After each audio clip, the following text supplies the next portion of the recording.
You are not keeping your options open. You are refusing to be born. You are full of potential. Aren't you? You have big dreams.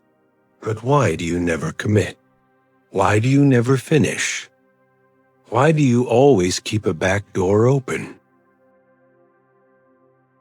You tell yourself you are a free spirit, that you refuse to settle. That is a lie. You are not free. You are floating, and there is a terrifying difference. Carl Jung called this the Puer Aeternus, the eternal child. This is not about finding your inner child. This is an eviction notice. You are about to learn the 5 signs that you are a child trapped in an adult's body, and how to finally touch the ground. The eternal child cannot land. He hovers. He fears that if he commits to one thing, one job, one partner, he will be trapped. He equates commitment with prison. He lives in the provisional life. Everything is a rehearsal. He waits for the world to recognize his genius without doing the boring work of proving it. He wants to fly, but because he refuses to build a runway, he never takes off. He just jumps and falls. Today, we ground the plane.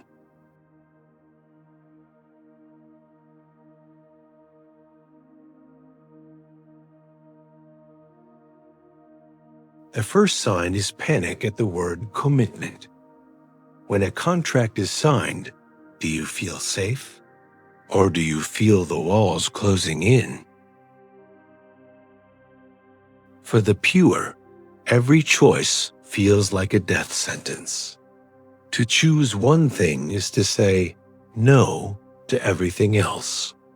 You want all the doors open, but a room with all doors open is just a hallway. You can't live in a hallway. By refusing to close doors, you ensure that you never enter a room. Julian is 35, 4 careers, 6 cities, a dozen relationships. He tells friends he is exploring, but late at night, he feels a crushing loneliness. He has built nothing. He has no roots. His freedom has become a void. He is free to do anything, so he does nothing that matters. Practice the 1-year lock. Choose one area job, project, place. Commit for exactly 1 year, no matter how you feel, no matter how bored you get. Teach your nervous system that you can survive the prison of commitment. True freedom's found on the other side of discipline.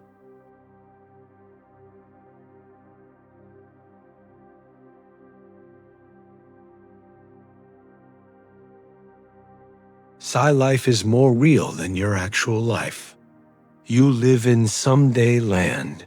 Someday I will write that book. Someday I will start that business. This fantasy protects you. As long as success is in the future, it is perfect. It cannot fail. The moment you start doing the work, you risk imperfection. You prefer to be a promising failure than an actual beginner. Sarah talks constantly about her novel. She has the plot, the characters. It is a masterpiece. But she hasn't written a page in 3 years. Why? Because the book in her head is perfect. The book on the page would be flawed. By not writing, she keeps the fantasy of being a genius without the pain of being a worker. Here is the uncomfortable truth. You don't fear failure. You fear finding out you are ordinary. Implement the tangible output rule. Stop talking about what you will do. You are only allowed to talk about what you have done today. If you didn't write, you are not a writer. Strip away the title until you have earned it. Kill the fantasy to save the reality. You fear commitment. You live in fantasy. But do you also secretly believe you are better than everyone else?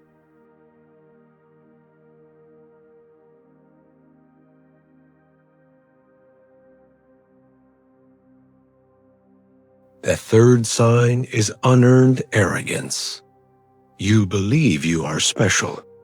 You believe the rules of ordinary life paying bills, showing up on time, do not apply to you. Those are for ordinary people. This arrogance is a defense mechanism. It protects you from the shame of your lack of achievement. You look down on the man who works 9 to 5. You call him boring. But deep down, are you envious? He has something you do not. Substance. You are a beautiful balloon. But you are full of hot air. Tom is unemployed. He refuses menial jobs because they are beneath his intellect. He lives on his parents' couch. Meanwhile, his friends are building careers and gaining independence. Tom is 30 years old, with the pride of a king and the dependency of a toddler. Undertake a humble task. Find a task you consider beneath you. Cleaning, filing. Do it perfectly. Do not complain. Do not seek praise. Break your ego. Learn that you are not too special to touch the earth. Work is the cure.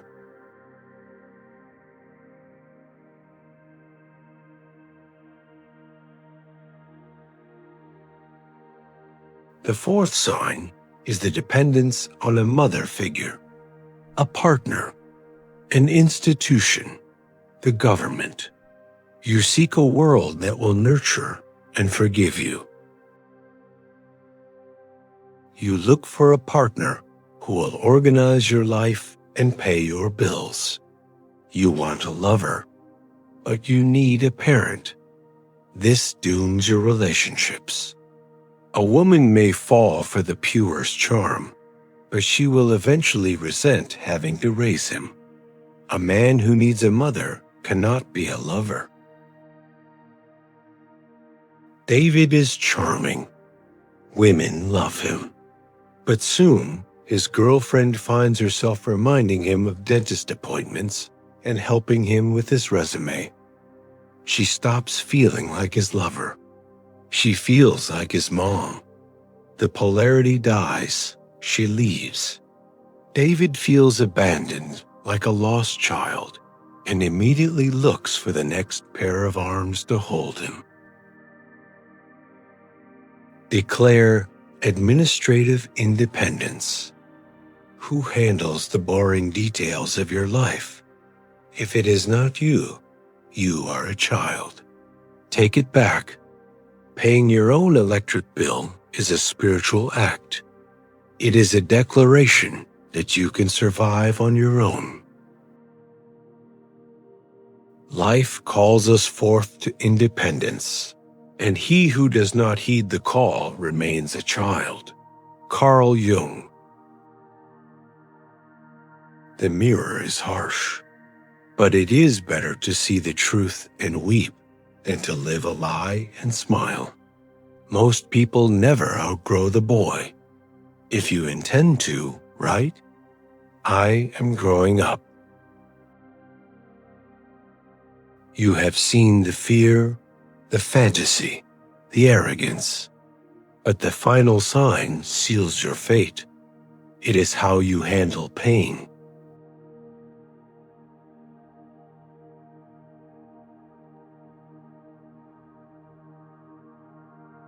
The fifth sign is your reaction to resistance. When things get hard, the job gets boring, the project hits a snag, what do? You flee. You interpret difficulty as a sign that this isn't right. You believe destiny should be easy, so you quit. You pack your bags. You start a new project. You are a master of beginnings and a failure at endings. You leave a trail of half-finished bridges. Alex joins a gym. He is excited. 2 weeks later, the novelty fades. It's raining. He misses a day.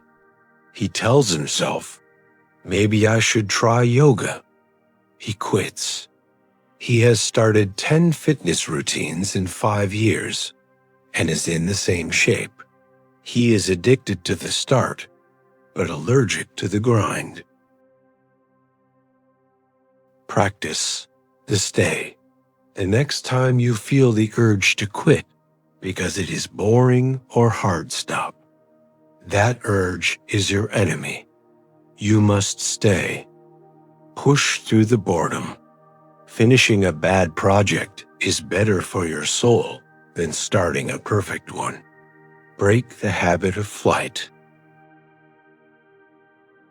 You have been waiting to be saved, but no one is coming. The helicopter is not coming. The great, liberating truth is this: you are not a child. You are an adult. And the only thing standing between you and the life you want is your refusal to do the work. Routine is the medicine. Responsibility is the path. This is your code. Commit. Close the doors. Stay in the room. Kill fantasy. Value output over potential. Do humble work. Ground yourself in reality. Be your parent. Take responsibility for your survival. Refuse to flee. When it gets hard, stay. Peter Pan is a tragedy, not a hero. He is a boy who lost his ability to love. Do not be Peter Pan. Be the captain. Most people never land. Now you know what keeps them in the air. If you are ready to land the plane and build a life, write, I accept responsibility in the comments below. Welcome to the ground.